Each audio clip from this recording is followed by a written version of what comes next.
মার্কিন সেনাকে ধরিয়ে দিলেই মিলবে $30,000।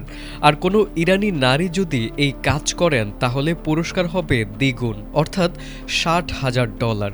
এমনই ঘোষণা দিয়েছে ইরানের সেনাপ্রধান মেজর জেনারেল আমির হাতামি। তার দাবি, আগ্রাসী মার্কিন সামরিক সদস্যকে হত্যা বা আটক করে ইরানের সেনাবাহিনীর হাতে তুলে দিতে পারলেই এই পুরস্কার দেওয়া হবে।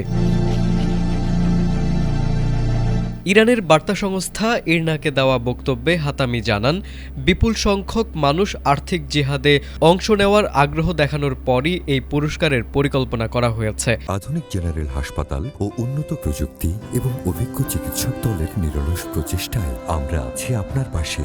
ডেল্টা হাসপাতাল, মায়ের মতোই যত্নশীল। শুধু তাই নয়, মার্কিন সেনাকে হত্যায় যে অস্ত্র ব্যবহার করা হবে সেটিও দ্বিগুণ দামে কিনে নেওয়া এবং বদলে নতুন অস্ত্র দেওয়ার কথা বলেছেন তিনি। ব্যবহৃত অস্ত্রটি পরে একটি পরিকল্পিত জাদুঘরে সংরক্ষণ করা হবে বলেও জানান ইরানের এই সেনাপ্রধান। তবে বড় প্রশ্ন হল, কোথায়, কখন, কিভাবে মার্কিন সেনাদের আটক বা হত্যার চেষ্টা করা হবে এ বিষয়ে কোনো বিস্তারিত জানাননি হাতামি। এরই মধ্যে তিনি মধ্যপ্রাচ্য থেকে মার্কিন সেনা প্রত্যাহারের দাবিও জানিয়েছেন।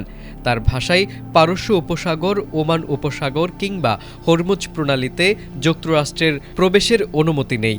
আর হরমুজ প্রণালী নিয়ে দুই দেশের উত্তেজনা এখন সবচেয়ে বেশি।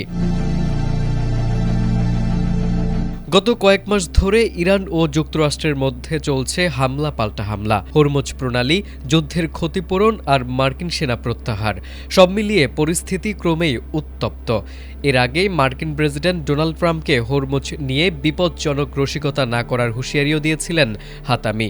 এদিকে বিভিন্ন প্রতিবেদনে দাবি করা হয়েছে, বর্তমান সংখ্যাতে এখন পর্যন্ত 17 মার্কিন সেনা নিহত হয়েছেন, তবে তাদের কেউই ইরানের ভেতরে নিহত হননি। তারেক আজিজ, এটিএন বাংলা।